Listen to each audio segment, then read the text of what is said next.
पुरावा असा आहे, ते म्हणतात त्यांच्या कार्यकाळामध्ये एकही नोटीस आली नाही, असं त्यांचं म्हणणं आहे. तर मी तुम्हाला पुरावा देतो तारखेसकट, आणि कधी कोणाला बघायचं असेल, स्वतः माजी आमदारांना बघायचं असेल तर मला त्यांनी फोन करावा किंवा त्यांच्या कुठल्या माणसांनी फोन करावा. त्यांच्या घरी मी कुरिअर करायला हे सगळे डॉक्युमेंट तयार आहे. नोटिसेस टोटल त्यांच्या कार्यकाळामध्ये आलेल्या नोटिसेस 352 नोटिसेस त्यांच्या कार्यकाळामध्ये आलेल्या मच्छीमार बांधवांवर आणि व्यावसायिकांवर. 28 जुलै 2017 मध्ये एकूण 92 नोटिसेस आल्या. 19 जानेवारी 2018 ला एकूण 73 नोटिसेस आल्या. 20 फेब्रुवारी 2018 एकूण 187 नोटिसेस आल्या. आणि 2023 ला काही नोटिसेस आल्या, जे मी आता सोशल मीडियावर टाकणार.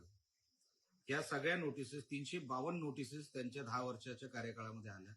आणि ते काल म्हणतात की त्यांच्या कार्यकाळात नोटिसेसच आल्या नाही. सगळं खोटं. म्हणजे सातत्याने खोटं बोलणारा माणूस म्हणजे कोण?